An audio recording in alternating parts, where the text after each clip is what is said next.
Welcome everybody, welcome to the Paris Air Lab again. So we're going to have a whole round table dedicated to SAF's sustainable aviation fuels. And this round table will be in French. The round table will be in French, except that you can have an instant translation. No problem with that. You can use the QR codes, which are here. Just have to take a picture of these QR codes and you can get instant translation on your phone directly. I can see this, that Mr. Jonathan Wood is trying to do that. So I'll switch to French now.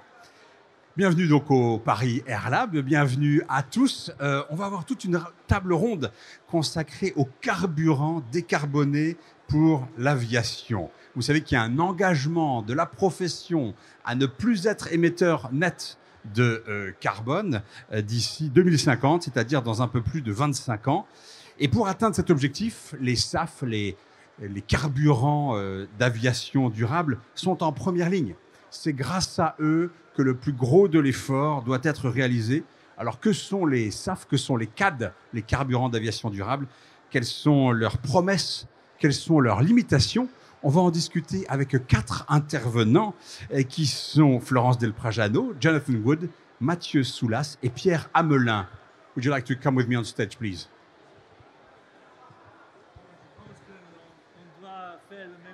On s'en fiche. Bon, j'ai la traduction, mais aussi... Aussi là.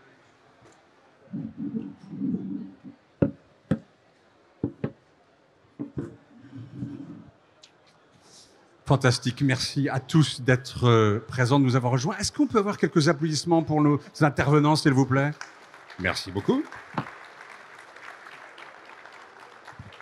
Alors, je vais partir de la gauche. À gauche, nous avons Jonathan Wood, qui est le vice-président de toute la question de l'aviation renouvelable chez Nestlé. Nestlé qui est un pétrolier, on peut dire comme ça, un pétrolier. À ma gauche, c'est Pierre Hamelin de Air Liquide, le groupe français spécialiste de la production de gaz industriel. Et avec vous, on va parler d'hydrogène, évidemment. À ma droite, Florence Delprajano de l'IFPEN. L'IFPEN, c'est l'Institut français du pétrole et des énergies nouvelles. C'est un centre de recherche spécialisé dans les questions du pétrole. Et donc, vous travaillez beaucoup sur vous faites de la recherche justement sur les SAF, les CAD, les carburants durables. Et enfin, Mathieu Soulas de Total Energy. Alors que je vous présente, parce que c'est à vous que je vais m'adresser en premier. Mathieu Soulas, Total Energy, vous travaillez dans une branche qui est la branche marketing et services. Et la branche marketing et services, c'est la branche qui vend les produits aux clients. Donc ça, c'est simple. Et donc, quand Total Energy vend du carburant pour l'aviation, les bateaux, les stations-service, bah ça passe par vous. En tout cas, c'est vous qui supervisez un petit peu tout ça. Et vous, au sein de cette branche, vous êtes le directeur stratégie et supply chain. Et Total Energy vend du carburant dans 110 pays, je crois. Oui, c'est ça à peu près. Bon, très bien, très bien. Alors, première question à vous.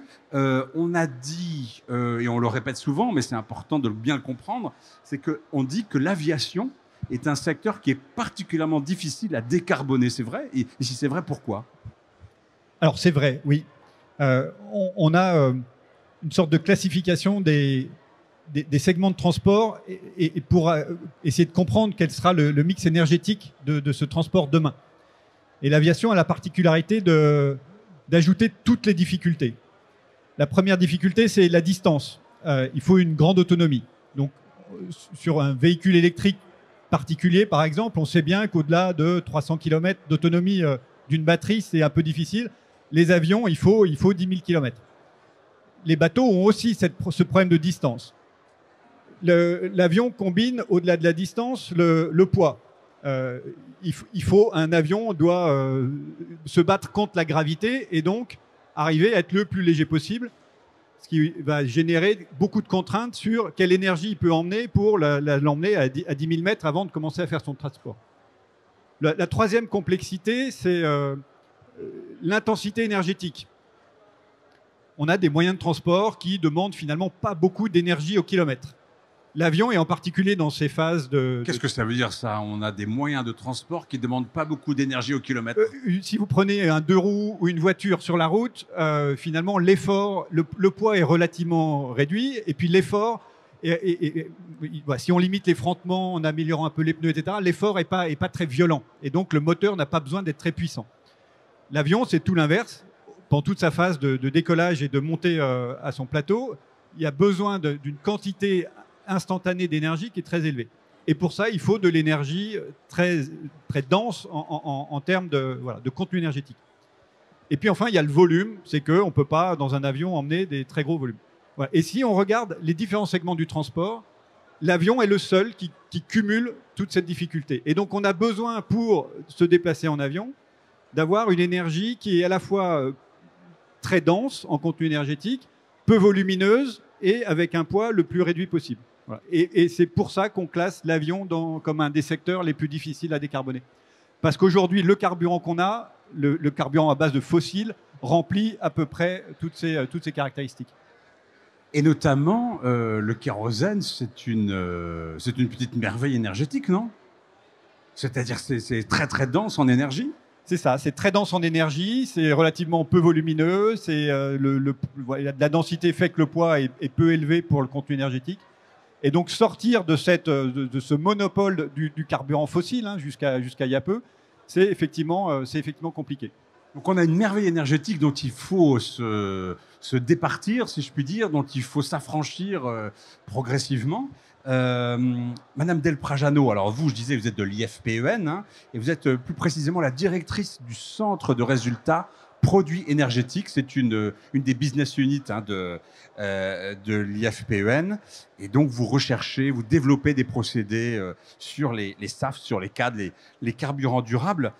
Alors, on veut donc décarboner. On a un kérosène qui marche merveilleusement bien, mais qui pose des problèmes en termes d'émissions de CO2, en termes de climat, d'influence sur le climat. Il faut agir, c'est ça? On a besoin d'agir, là? Oui, effectivement. Parce que monsieur Andreas, à l'instant même, disait, oui, c'est maintenant, quoi. Ben oui, c'est maintenant. Et d'ailleurs, dans le dernier rapport du GIEC, le GIEC a identifié les carburants avancés, donc biocarburants, électrocarburants, comme des solutions à mettre en œuvre rapidement pour décarboner le secteur aérien. Donc c'est important, le secteur aérien, c'est quand même 5% des émissions mondiales de gaz à effet de serre. Et donc, on a des solutions. Et vous savez aussi que la molécule de CO2, quand elle est émise, elle reste des centaines d'années dans l'atmosphère. Donc, il faut agir maintenant. Et je partage tout à fait ce qui a été dit juste avant, c'est qu'il faut le faire maintenant, parce que tout ce qu'on ne fait pas maintenant, ce sera beaucoup, beaucoup plus dur à faire dans quelques temps. Pourquoi ce sera plus dur à faire demain? Parce que le CO2 continue à s'accumuler. Et donc, tous les efforts que l'on fait maintenant et qu'on aurait dû faire avant, en fait, ce sont des bénéfices.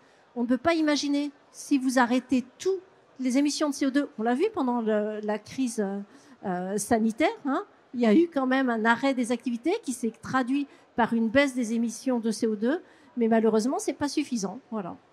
Donc les avions fonctionnent en grande partie au kérosène. Ce kérosène, c'est un produit pétrolier qu'on est allé tirer de la Terre, et quand il brûle, il rajoute du CO2 dans l'atmosphère.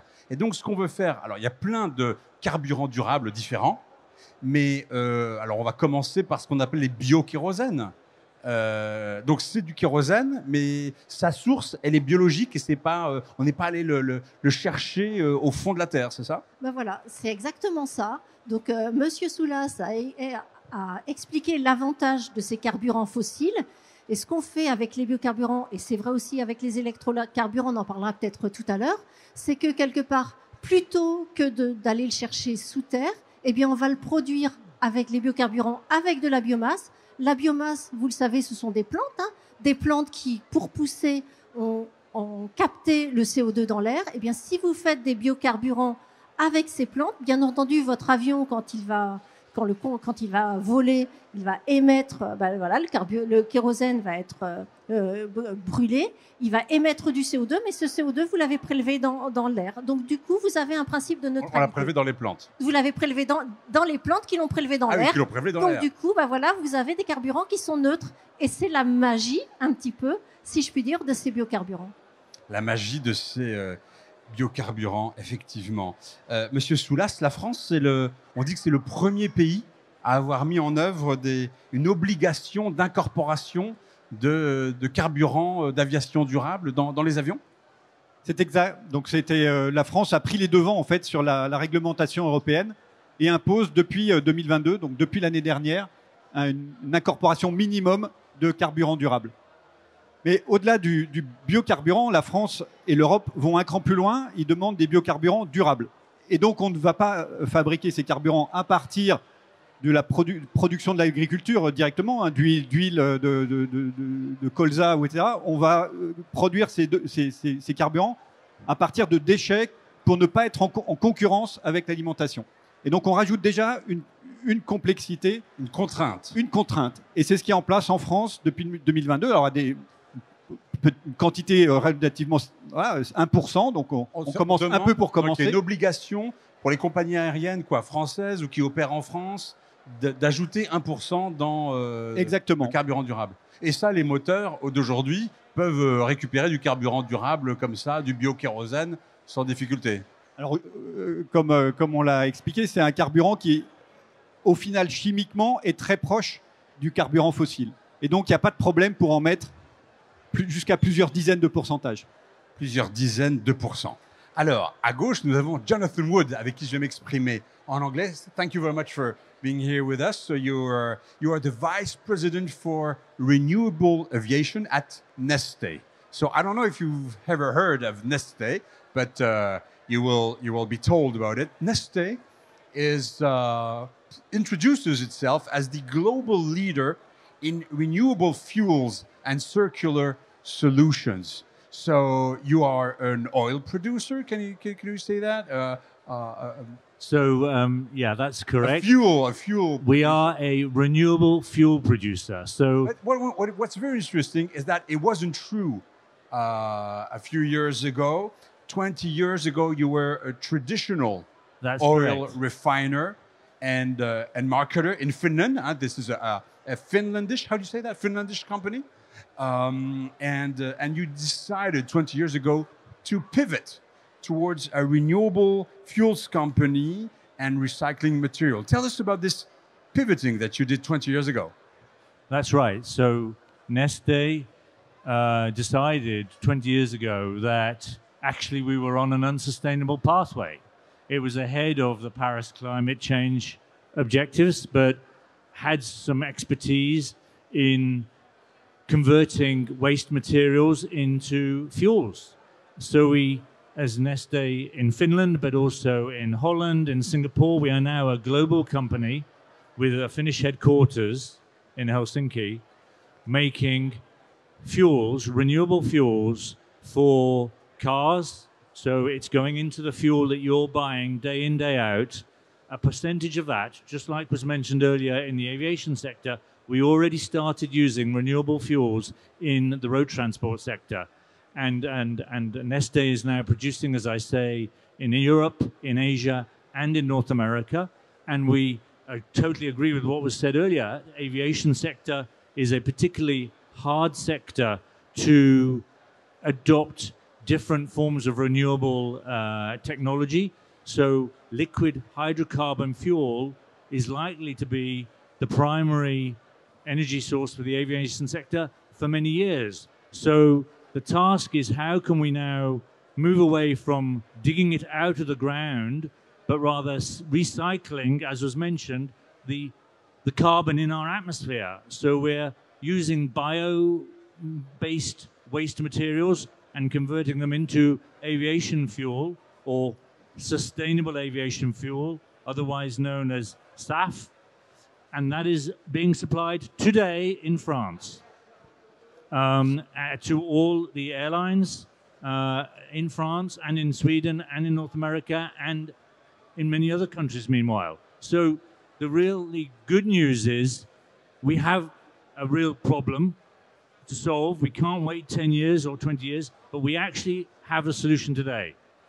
So that's what you say. We have a solution. So the first thing that you're doing at the moment is you create biokerosene out of waste oils and animal fats.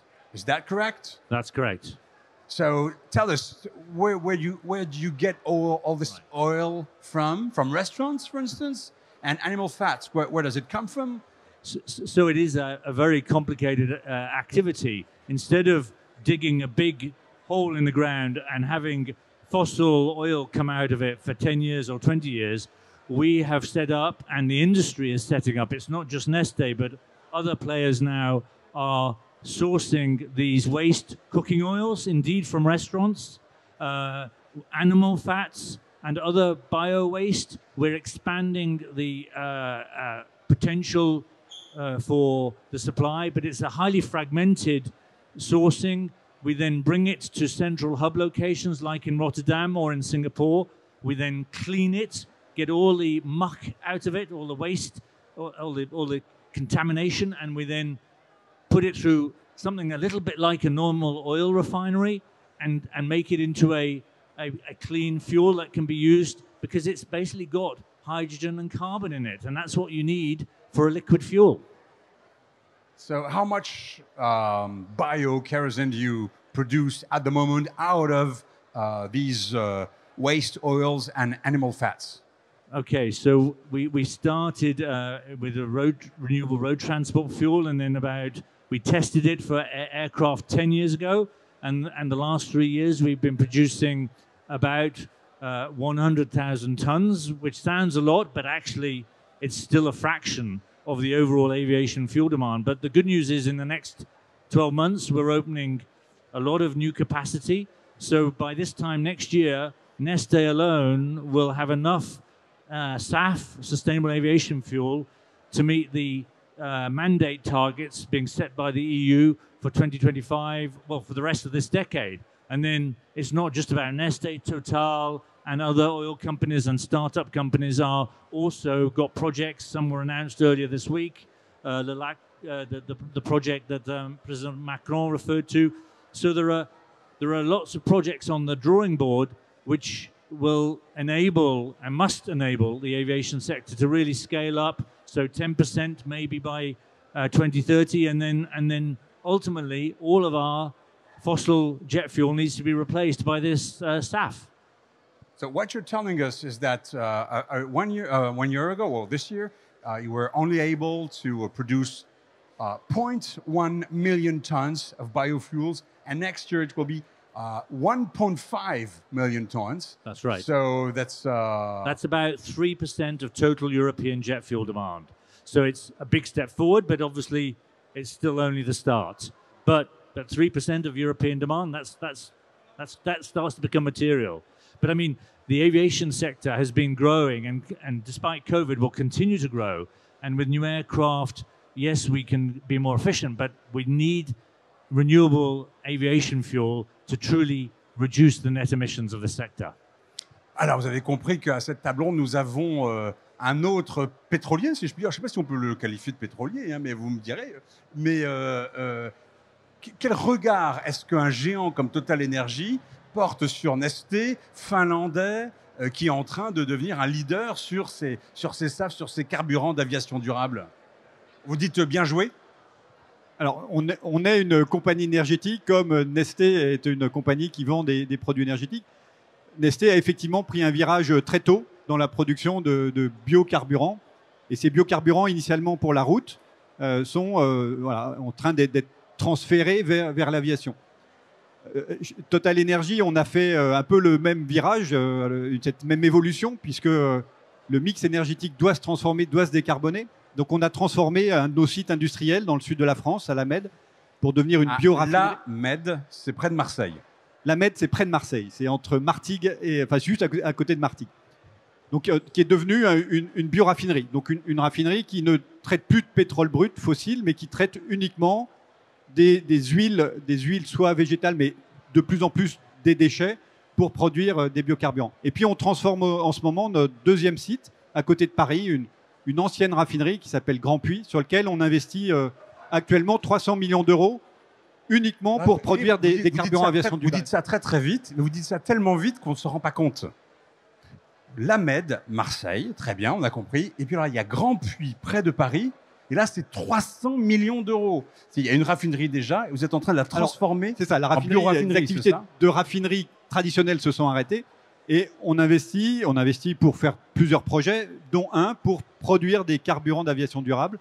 Effectivement, l'investissement lié à ça, c'est 300 millions d'euros, donc c'est significatif pour produire un petit peu moins de 300 000 tonnes de carburant aviation durable par an. Voilà. Et donc, si on fait les ratios, c'est quand même des gros investissements. Hein. On parle sur un site industriel déjà existant, avec toutes les infrastructures qu'on peut avoir. Hein.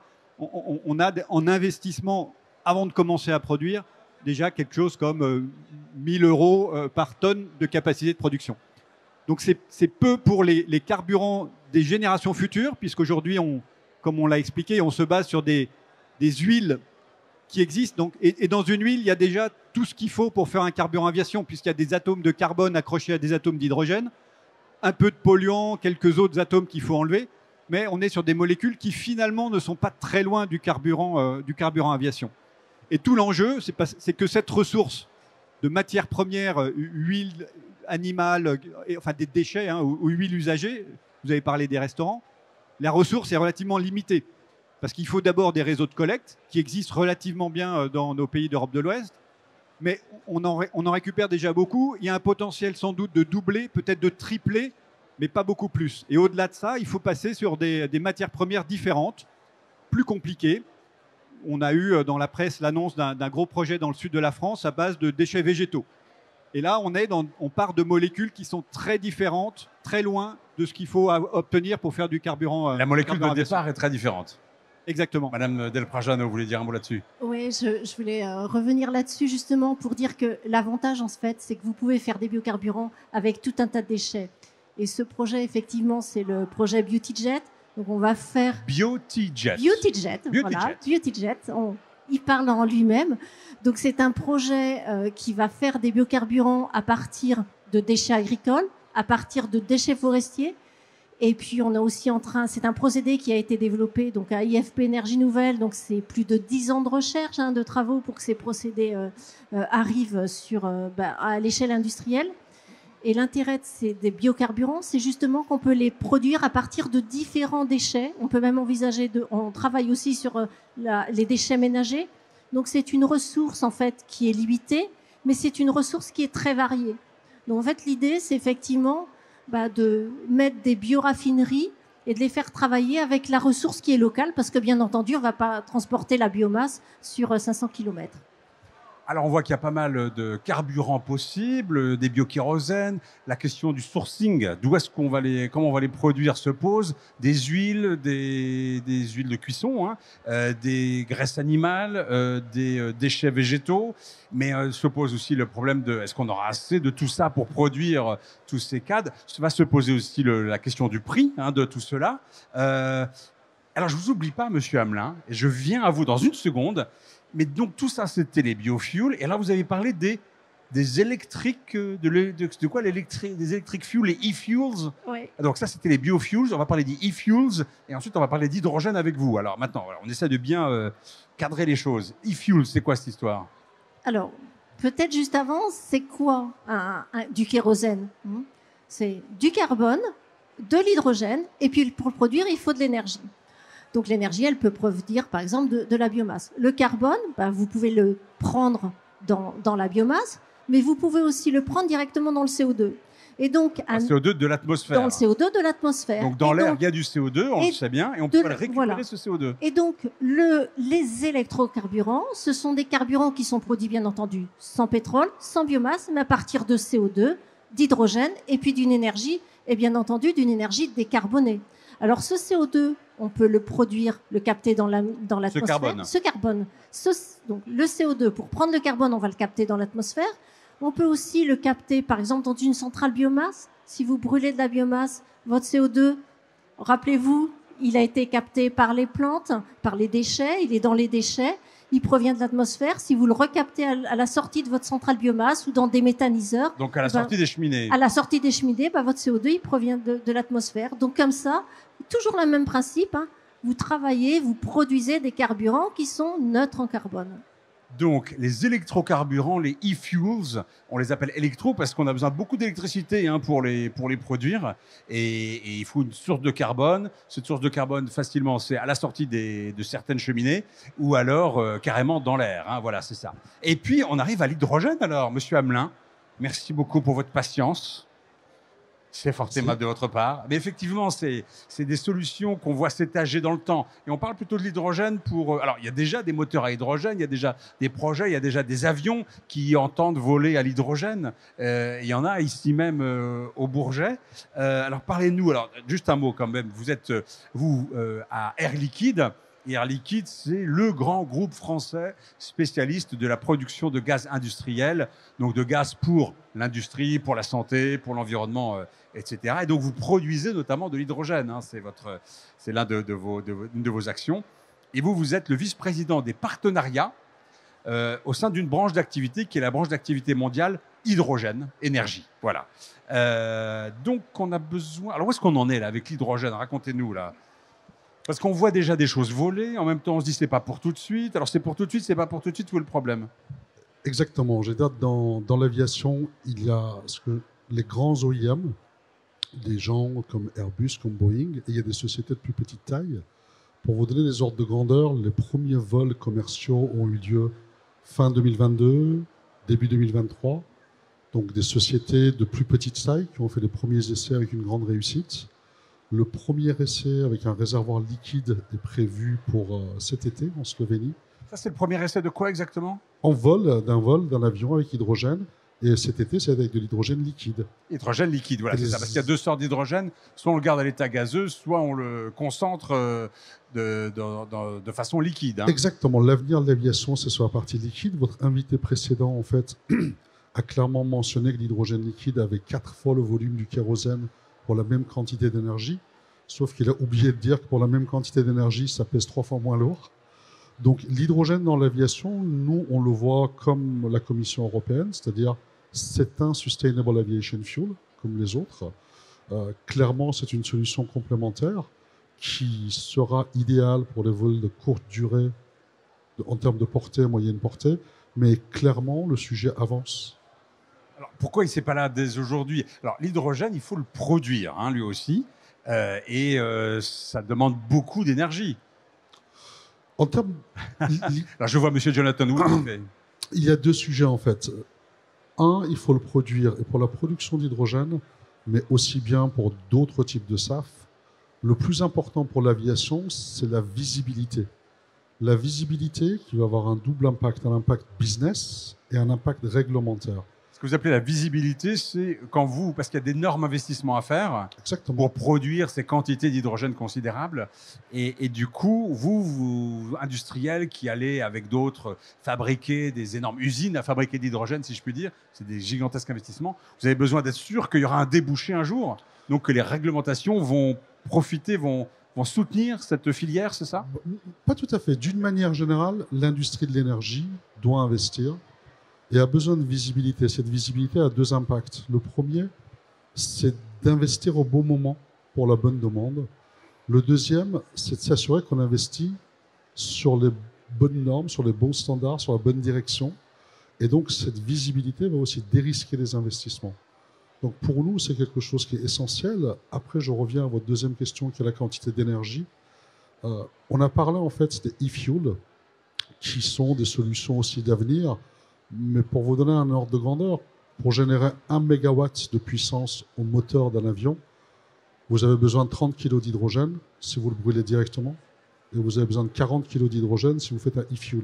Oui, parce qu'il faut expliquer que les e-fuels dont parlait Mme Del Prajano à l'instant peuvent être fabriqués aussi à partir d'hydrogène, c'est ça?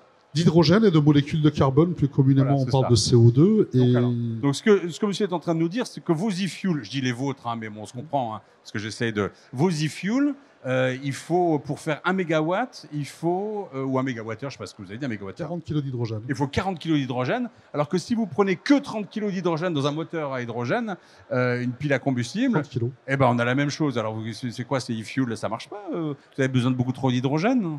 Alors, je reviens sur ce que disait Monsieur Soulas tout à l'heure. Tout le monde se renvoie le... Non, mais D'accord. il y a, en fait, aujourd'hui, on a besoin de décarboner. Il faut surtout pas opposer les solutions. Donc, l'hydrogène rend des services, peut rendre des services, rendra certainement des services pour le transport aérien, pour les courtes distances, effectivement.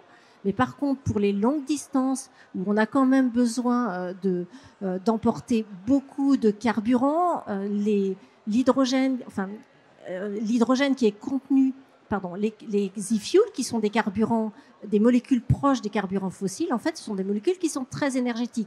Donc, il y a de la place pour très énergétique, c'est-à-dire qu'ils concentrent beaucoup d'énergie. Ils concentrent beaucoup d'énergie et donc ils permettent de faire des beaucoup plus longs parcours que l'hydrogène. Voilà, donc il y a à chaque problème, on va dire, sa solution. Mr. Wood. Yeah, and I would just like to add that. So first, do you understand all that we say? Yeah, I'm with you.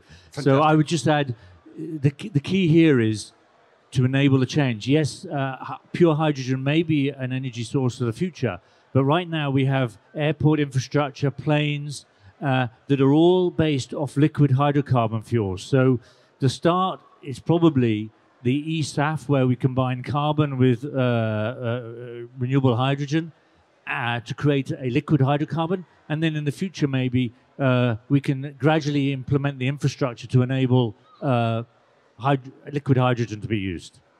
Pour l'hydrogène, il va falloir des nouvelles infrastructures, notamment aéroportuaires. Il va falloir s'équiper, il va falloir avoir des réservoirs, il va falloir avoir des systèmes pour délivrer cet hydrogène dans les avions. Et l'hydrogène, c'est pas complètement neutre quand même, si j'ai bien compris.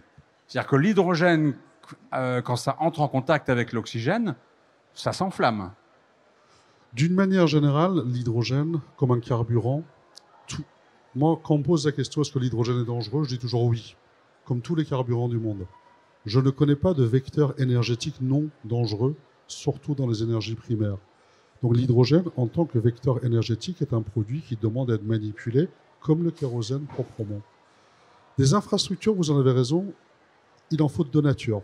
Il faut aider les aéroports à parcourir leur chemin pour amener l'hydrogène liquide. Et c'est la raison pour laquelle Air Liquide et le groupe ADP ont créé une société commune rien que pour cette raison-là, qui s'appelle Hydrogen Airport, qui a comme vocation d'accompagner les aéroports sur ce chemin. Donc on fait vraiment notre part du boulot pour apporter notre contribution. Et la deuxième partie, c'est des équipements au sol, comme par exemple le petit camion qui font le plein des avions. Là, pareil, à travers des collaborations bilatérales avec des OEM, on est en train de développer ces équipements et surtout, le plus important, des protocoles de remplissage pour qu'ils soient des standards de demain. Donc que ce soit au niveau de l'infrastructure, que ce soit au niveau des assets, le groupe Air Liquide apporte vraiment sa part de contribution. Alors c'est une table ronde, vous avez compris que le débat est ouvert ici sur la scène, mais il est ouvert à vous aussi. Donc si vous avez envie de discuter directement avec Neste Air Liquide, l'IFP Énergie Nouvelle, avec Total Energy, sur ces questions de carburant d'aviation durable, vous me levez la main, je viens à vous, je vous apporte le micro et vous pouvez avoir une petite discussion directe. Pratique, simple. Comme vous voulez. Cher monsieur, je vous en prie. Good morning, everybody. Looks like today I'm the designated icebreaker for the first question. My question is for Mr. Amelin, and it's about hydrogen. You mentioned the need for the infrastructure network and your partnership with ADP. How can we ensure that the network of fuel charging stations will be present everywhere it is needed, and where will be the first phase? Where will be the first station from your perspective, looking at either the national level or the global level? Question en anglais pour une réponse en français. Tout va bien, on est très adaptable. Il y avait deux niveaux dans votre question. La première question, c'était en termes d'infrastructure, les premiers vols à hydrogène vont être des vols qui vont être en dessous de 1000 miles, donc à peu près 2000 km. L'infrastructure dans les aéroports, ça se fera, c'est des vols qui vont consommer 500, 600, 700 kg d'hydrogène. Donc ça sera des livraisons par camion. Et ça, c'est quelque chose qui demande assez peu d'infrastructure, simplement des trailers pour pouvoir livrer. En termes de géographie, aujourd'hui, les régions qui poussent beaucoup, en fait, c'est clairement l'Europe, la partie nord de l'Europe. C'est public, et c'est pas confidentiel. Il existe une société française qui a déjà placé des commandes, en fait, conditionnelles pour des avions à hydrogène. Laquelle? C'est une société qui s'appelle Amelia. OK. Et c'est public, c'est pas confidentiel. Vous avez ensuite la partie nord-américaine qui suit une dynamique différente, mais tout aussi impressionnante. Donc, pour répondre à votre question, je pense que les premiers vols auront lieu avant 2030, des vols vraiment commerciaux avec des passagers. Ces vols-là Vols commerciaux avant 7 ans. C'est ce qu'ils disent, oui. D'accord. Absolument. Aujourd'hui, des sociétés promettent en fait des premiers IAS entrés en circulation pour 2027-2028, ce qui veut dire qu'avant 2030, vous aurez des vols. Ces vols-là, en fait, l'infrastructure qui sera demandée ne sera pas énorme. Il s'agira de nourrir les aéroports en camions et d'avoir simplement un stockage sur place, ce qui n'est pas la chose la plus dure à faire. Le challenge de l'infrastructure viendra quand l'aviation commencera vraiment à décoller. Et là, pour le satisfaire, il faut de la visibilité pour pouvoir investir en amont. C'est des investissements qui prennent 5 à 7 ans et il faut pouvoir les enclencher au bon moment. Mais pour le démarrage, non, ça restera assez simple. Le démarrage, ça va. Ensuite, ça va se compliquer un petit peu. Est-ce que ça signifie qu'on aura certains terminaux d'aéroports qui seront équipés avec de l'hydrogène? Mais du coup, tous les avions à hydrogène devront aller là. Et donc, aujourd'hui, on a plutôt une répartition par compagnie aérienne. Air France a son terminal F, et il est bien content là, etc. Mais du coup, on va avoir des changements dans la répartition des terminaux, parce que tous les avions à hydrogène vont devoir aller là où il y a de l'hydrogène, finalement. Alors aujourd'hui, le mode opératoire des aéroports leur est propre. Parfois, c'est le client qui décide. Vous avez parlé d'Air France sur Terminal F.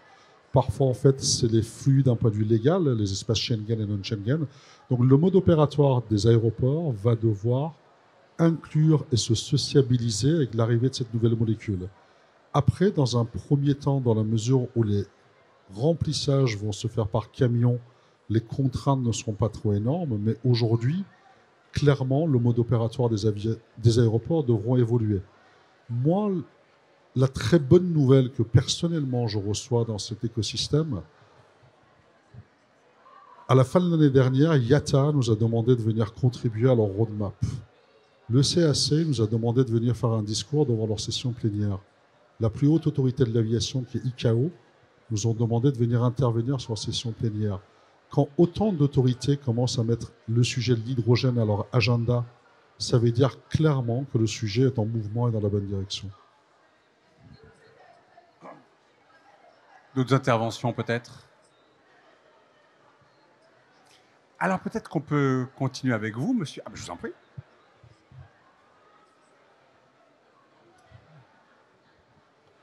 Bonjour. Ma question est davantage par rapport aux biocarburants. L'IATA exprime à peu près qu'il faudrait 500 millions de tonnes en 2050 pour la décarbonation. Et en même temps, vous avez évoqué que pour les biocarburants, il y avait une concurrence avec d'autres types de transports, mais aussi d'autres types d'industries. Donc, comment vous voyez cette production? Comment il faudrait que ça avance pour atteindre ce 500 millions de tonnes, justement? Would you like to answer, Mr. Wood? Yeah, I Fantastic. think I've got the question. So we need to go into the figures now, Yeah. and into the proportions. How can we meet this 500 million ton goal Yeah, so in 2050? in 2050. So, yeah, before COVID, the aviation industry used about 300 million tons of aviation fuel or jet fuel. And for sure, that will grow over the coming decades. More efficient aircraft will obviously help mitigate that growth. But yeah, we need to find at least 300 million tons worth of aviation fuel or SAF. And we see a pathway to get there. So waste oils and fats, maybe 40 million tons. Then if you use novel vegetables, new sources of bio oil, that could unlock another 1 to 200 million tons. Agricultural and forestry residue, another 1 to 200 million tons. Municipal waste, another 1 to 200 million tons. And then you get into the eSAF conversation, and whether it's industrial emissions or capturing carbon from the air and combining it with renewable green hydrogen. So we as Neste, but also the industry, does see with all these new production technologies, we can unlock new feedstock or raw material sources so that we can actually fully transfer from fossil jet fuel to renewable aviation fuel or SAF. Now, aviation's not the only user of renewable fuels. So road transportation uses some and other sectors as well. But then road transportation does have electric vehicles. So increasingly we'll see electric vehicles taking over from liquid fuel internal combustion engines in the road sector. So yes, there is competition for the renewable raw materials, but actually, if you look not just in the 2020s, but the 2030s and 40s and 50s, then we can unlock more renewable raw materials, not just for aviation, but for other sectors as well. Alors, Monsieur Wood est très optimiste là. 500 millions de tonnes, on en a besoin de fuel vers 2050, sachant que c'est aujourd'hui 300 millions de tonnes. Et Monsieur dit, voilà, on prend les huiles, les graisses animales. Allez, 40 millions de tonnes, c'est bon. Comment est-ce que vous voyez les choses chez Total Energy, Monsieur Soulas? Est-ce qu'on peut arriver à ces 500 millions de tonnes en 2050? Alors, je crois qu'il y a assez peu de scénarios qui disent qu'on y arrivera en 2050. C'est-à-dire que si on prend les scénarios long terme de l'Agence internationale de l'énergie, par exemple, ou les scénarios que nous publions nous-mêmes tous les ans, on devrait arriver à peu près 50% en 2050. 50% de quoi? De fuel aviation remplacés, enfin qui ne seront plus fossiles. Donc on a besoin de 250 millions au lieu de 500? Exactement. Mais on arrivera aux 500 dans la décade ou les deux décennies qui suivront. Le vrai sujet derrière, c'est ce qu'on vient de dire. Il faut arriver à aligner, utiliser tous les potentiels. Et on arrivera assez vite à avoir besoin de technologies qui sont plus compliquées. On a parlé jusqu'au e-fuel ou à l'hydrogène. Il y a un point qu'on n'a pas abordé du tout, c'est comment est-ce qu'on peut faire pour y aller, pour démarrer. On a parlé de la réglementation française qui impose le 1%, l'Europe qui est en train de définir ses obligations jusqu'en 2050, avec une obligation de 70% pour les vols européens, de fuel qui ne doivent pas être fossiles. Et dans ces 70%, 35% devront être quelque chose qui ressemble à du e-fuel. Voilà. Donc même l'Europe, qui est très en avance, ne dit pas qu'on arrivera à 100% en 2050. Mais malgré ça, il faut arriver à lancer toutes ces technologies, puisqu'on les a vues, elles existent souvent au niveau de la R&D, et un jour, et maintenant, il faut passer à l'échelle industrielle. Et c'est là où on a besoin d'abord de parler un peu du sujet économique, parce que ces nouvelles technologies, aujourd'hui, elles coûtent très, très cher. Et comment est-ce qu'on peut lancer la dynamique de production à grande échelle en passant les barrières qui sont d'abord des barrières technologiques, mais ça, on a des instituts de recherche ou de développement qui sont très avancés pour ça, mais surtout la barrière économique. Donc on a parlé des réglementations, par exemple. Pardon ? Surtout la barrière quoi ? Il y a la barrière technologique, mais surtout la barrière économique. Économique, oui. C'est-à-dire qu'aujourd'hui, vous savez ou vous ne savez pas, mais dans votre voiture ou votre camion, vous brûlez autour de 10% de biofuel.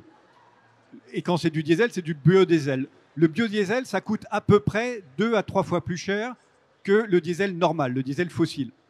Quand on passe au carburant aviation durable, donc on rajoute la durabilité et la complexité de l'aviation, aujourd'hui, on estime qu'en 2030, on peut être à seulement 3 ou 4 fois plus cher quand on est issu d'huile de cuisson usagée, de molécules qui ressemblent et qui existent déjà.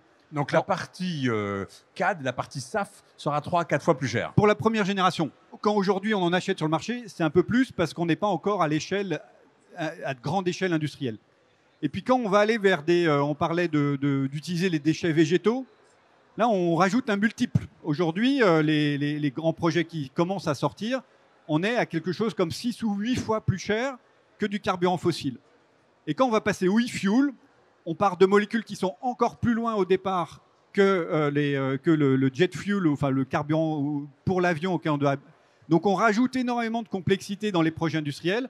Et aujourd'hui, on estime qu'en 2030, on sera 8 à 10 fois plus cher que le carburant fossile. Avec les électrocarburants, les e-fuels. Avec les e-fuels, les fuels électriques, exactement. Donc il faut arriver à passer cette barrière économique. Donc une partie sera par la baisse des coûts, c'est-à-dire qu'une fois qu'on sera passé à l'échelle qu'on aura des usines de taille vraiment industrielle, il y a une partie d'économie d'échelle qui se fera et le prix diminuera. Mais il faut arriver à lancer cette mécanique, à lancer ces investissements.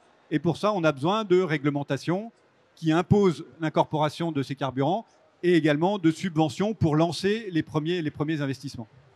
Madame Del Prajano, sur cette question, est-ce qu'on peut arriver à fournir autant de biofuel que ce qu'on attend, que ce dont on a besoin, ou de SAF plutôt, disons? Oui. Alors, je veux juste revenir un tout petit peu sur les coûts, hein, pour rappeler que certes, et aller dans le sens de ce qui vient d'être dit, certes, ça coûte plus cher, c'est vrai, parce que ce sont des technologies qui aujourd'hui n'ont pas été déployées, mais juste rappelez-vous quand même qu'on dit que ça coûte plus cher, mais on ne prend pas en compte l'impact sur le climat des émissions de gaz à effet de serre, qui a un coût sur la société, et les différents scénarios montrent que compenser les effets du changement climatique, les pluies diluviennes, etc., la sécheresse, ça coûte plus cher que d'investir dans les solutions de décarbonation. Donc ça, c'était juste une parenthèse et je réponds à la question. Concernant effectivement les enjeux de disponibilité de ressources, que ce soit de la biomasse ou du CO2, effectivement, je partage ce qui vient d'être dit. Aujourd'hui, on n'y est pas dans les scénarios 2050. On n'y est pas. Pourquoi ? Tout simplement parce qu'on ne s'est pas mobilisé aussi. Et donc, aujourd'hui, il faut qu'on regarde ce qu'on peut collecter comme déchets. Il y a certainement des déchets, on le sait, qui ne sont pas utilisés aujourd'hui, que l'on peut collecter. Et nous, à IFPEN, on fait des travaux de recherche pour pouvoir intégrer dans les intrants des bioraffineries des déchets de plus en plus différents.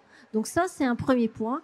Et puis, quand on parle aussi de disponibilité de la biomasse, du CO2, je reviens sur ce qu'on disait au début. L'aviation, c'est un secteur qui est très, très, très difficile à décarboner, qui n'a pas d'autres alternatives, en fait, ou très peu d'autres alternatives. Et donc, il y a des priorités à mettre en fonction de la difficulté des secteurs à décarboner. Et puis, juste dire aussi que les biocarburants, les e-fuels, ils sont disponibles. On peut les mettre aujourd'hui tout de suite dans les moteurs. Donc il faut y aller. Tout est prêt, là. Donc donc il faut continuer à travailler pour faire en sorte qu'on puisse intégrer de plus en plus de biomasse.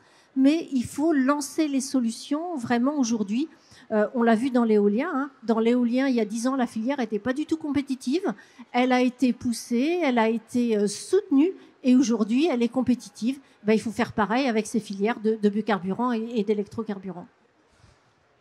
Sure, go ahead, Mr. Wood. Yeah, I'd just like to add to that. So, SAF or sustainable aviation fuel costs more than fossil jet fuel today. It's going to cost more in the future, but we need to recognize the true cost of fossil jet fuel, the carbon emissions that are not correctly priced into the fossil jet fuel today. So we've got a market imperfection, which we need to have policy help correct so that we do move forward and get the momentum. And, the prices and costs will come down as we get better at the technology and we have larger scale plants. But there's no free lunch. This will cost more than it does today, but we can't afford not to do this. Alors la question devient, est-ce que le voyageur va suivre ? Parce que tout ça, à un moment donné, il va falloir payer. Le voyageur, notamment, va devoir payer. Monsieur Andriès, tout à l'heure, de chez Safran, disait oui, voilà. Et, de toute façon, on n'a pas le choix. Il faudra avancer sur ce mode-là. Monsieur Soulas ?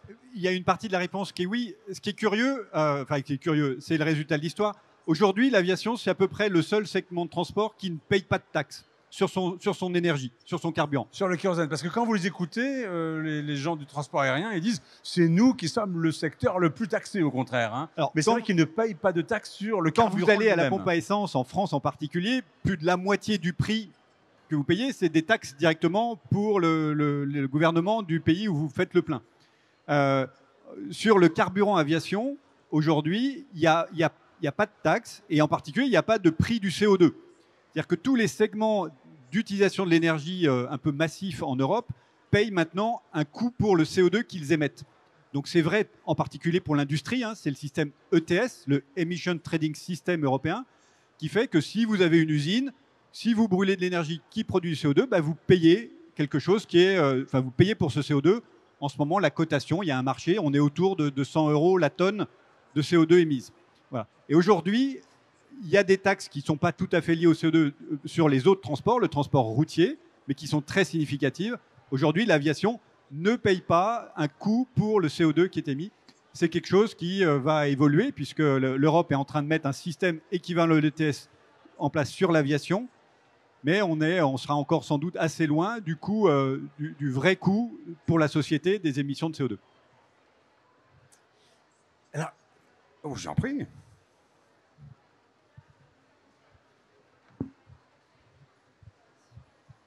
Bonjour à tous. Vous avez très bien expliqué que pour produire ces nouveaux SAF, surtout les e-fuels et même plus tard le dit hydrogène, il y aurait besoin de quantités d'électricité importantes et que cette électricité doit être décarbonée. Est-ce que aujourd'hui vous avez l'assurance que dans le futur, vous aurez accès à cette quantité d'électricité décarbonée?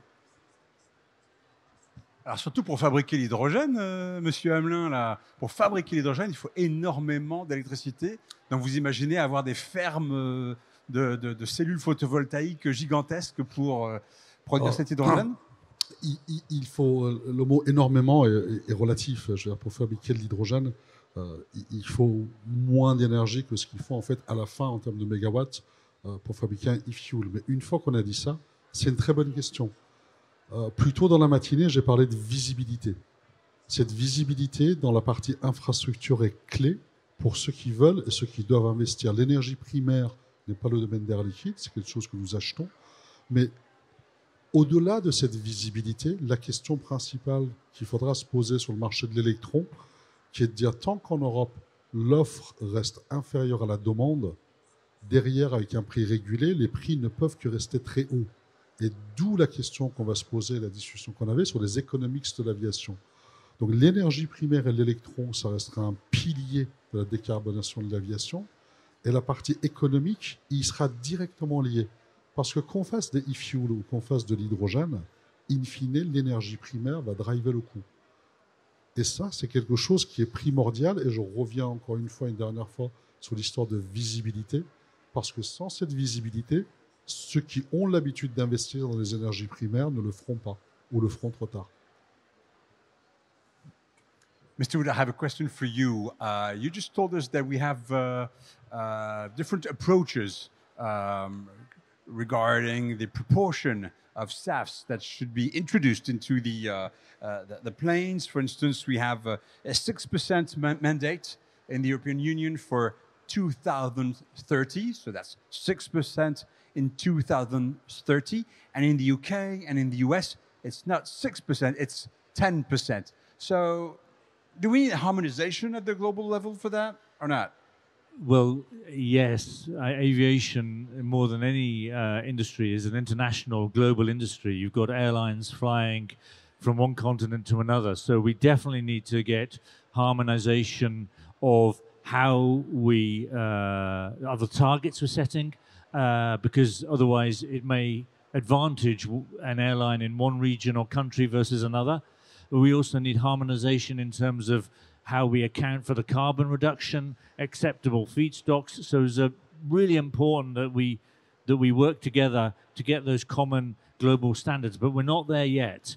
And indeed, yes, the UK and the US are showing more ambition at the moment, but I'm sure that the EU, when we see that we can actually meet the 2% target in 2025, that we can maybe increase it potentially beyond the 6% in 2030.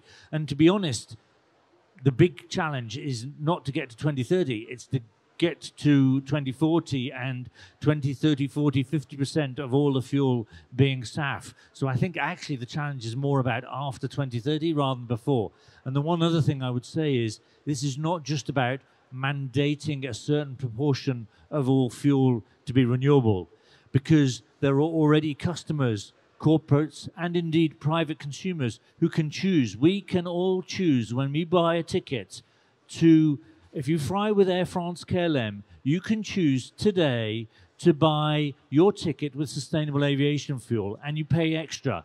And yes, it is a few dollars depending on how much extra you want to pay to have renewable fuel, but we can already make a difference today. We don't have to wait for government policy. Government policy is really important, but we need to also take responsibility ourselves. This is what I would call voluntary additional emission reduction by using SAF today. So I encourage you all, when you buy a buy an air ticket in the future, to look to see if you can actually make a contribution and maybe have 10% of that fuel be SAF, and that will cost you maybe €10, depending on whether it's a European flight, maybe a bit more if it's a longer haul flight. So yes, we need to harmonize. Yes, we need to have more ambition, but actually it's down to us as well. J'aimerais qu'on revienne d'un mot sur les électrocarburants, Valérie Del-Prajano. On est allé un petit peu vite quand même. Parce que vous nous avez dit, oui, on va récupérer le carbone de l'air. Mais qu'est-ce que c'est que cette histoire? Dans l'air, le carbone est incroyablement dilué. Alors vous allez avoir des espèces de gigantesques aspirateurs à air. Et vous espérez récupérer un petit peu du carbone qui se trouve dans l'air pour fabriquer du carburant qui va aller dans les avions ensuite? Alors, effectivement, vous avez tout à fait raison, hein. La concentration du carbone dans l'air, c'est les 400 ppm, donc 0,04%. Dans les fumées, on est à quelques pourcents, on va dire 25% au maximum. Les fumées de certaines usines. Les fumées de certaines usines. Donc, effectivement, hein, l'idée, c'est d'aller, au moins dans un premier temps, capter ce carbone là où il est concentré. D'abord dans les cheminées. Donc, d'abord dans les cheminées. On parle de réglementation. À partir de 2041, ne sera plus éligible que le CO2 qui est biogénique, donc qui a été capté, comme je vous l'ai dit tout à l'heure, par exemple dans des centrales biomasse, dans des méthaniseurs, parce que ça vient de la biomasse qui a capté le CO2, ou dans l'air. Donc aujourd'hui, les technologies que l'on a, qui sont prêtes, ce sont des technologies de captage sur des fumées. Mais il y a quand même un certain nombre de projets, hein. Il y a le projet Orca, par exemple, en Islande. On a une quinzaine de projets qui sont aujourd'hui des pilotes, hein. On est sur des petites tailles pour capter du CO2 dans l'atmosphère. Vous avez raison, c'est moins concentré, ça coûte beaucoup plus cher. Là encore, il ne faut pas opposer les solutions. Si vous avez accès à une énergie décarbonée, c'est le cas en Islande, vous avez une énergie géothermale qui est abondante. Donc faites-le, parce que bien sûr, quand on dit que c'est peu concentré, ça veut dire que ça coûte cher et ça coûte cher en énergie. Donc, appliquons les bonnes solutions au moment où on en a besoin et là où on en a besoin. Pour moi, c'est la clé vraiment de la réussite de la transition énergétique. Donc, on a besoin de fuel renouvelable, de carburant renouvelable. Et alors, quand on est un grand pétrolier, surtout le carburant, on va le chercher au fond le pétrole, on va le chercher au fond de la terre. Et alors, on a de plus en plus de personnes dans le domaine climatique, etc., qui disent il faudrait, dans la mesure du possible, ne pas sortir de terre tout le pétrole qui s'y trouve et en laisser une partie, parce que sinon, voilà, c'est autant de carbone qui va être transformé en CO2 et qui va se retrouver dans l'atmosphère. Quelle est la vision totale sur cette idée de laisser une partie du pétrole au fond de... Alors, ça, tout dépend pas d'où, hein. mais voilà, qu'est-ce qu'on fait de cette idée-là quand on est Total Énergie? Alors d'abord, effectivement, on est devenu Total Énergie, et si on investit l'année dernière 4 milliards de dollars dans les énergies bas carbone, probablement 5 milliards de dollars cette année, c'est très significatif, et il faut qu'on avance dans cette décarbonation du mix énergétique. Il y a un ministre saoudien qui, il y a longtemps, a dit « l'âge de pierre ne s'est pas fini par manque de pierre ».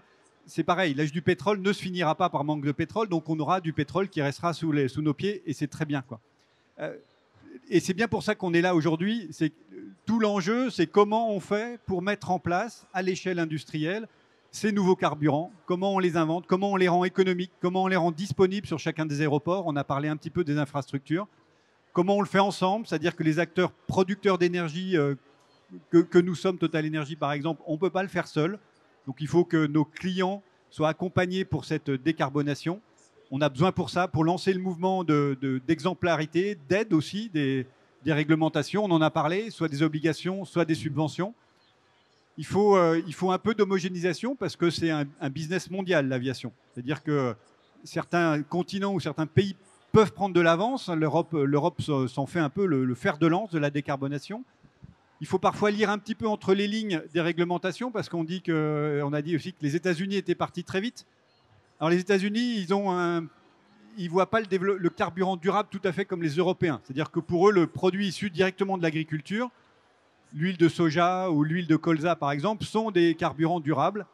ce que l'Europe a dit, non, parce que c'est en compétition avec l'alimentation. Donc on ne veut que du durable, donc issu de déchets ou de molécules qui n'ont rien à voir avec l'alimentation. Voilà, donc le challenge, il est énorme. C'est très bien qu'on laisse du fossile sous nos pieds, là où la Terre l'a créé. Tout l'enjeu, c'est d'arriver à faire changer la demande.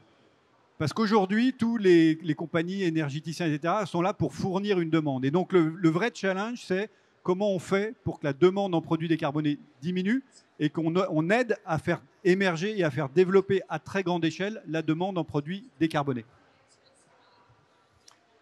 Alors, vous pouvez peut-être vous demander, demain, comment les choses vont se passer, à quoi va ressembler ce voyageur. Ce voyageur, c'est sa demande de transport aérien. À quoi est-ce qu'elle va ressembler? À quoi vont ressembler les voyageurs demain? Ça, c'est la question qu'on va se poser à 4 heures. On aura une table ronde ici. Il y aura un anthropologue spécialiste du tourisme. On aura un chercheur qui s'intéresse beaucoup justement au voyage et aux motivations des voyageurs français. Et puis, on aura aussi le président de la FNAM, Monsieur de Izagir. Donc, la FNAM, c'est la fédération qui notamment rassemble les compagnies aériennes. Et évidemment, les compagnies aériennes, elles ont très besoin et très envie de savoir vers quoi on s'oriente. Donc ça, c'est le sujet qu'on va aborder à 4 heures de l'après-midi. Mais pour l'heure, il est temps de se dire au revoir. Et puis de vous remercier infiniment. Merci beaucoup. Monsieur Hamelin, Monsieur Wood, Monsieur Soulas et Madame Del Prajano. Merci infiniment à tous les 4. Merci bien. Et quant à nous, on se donne rendez-vous à 4 heures de l'après-midi. À tout à l'heure, merci.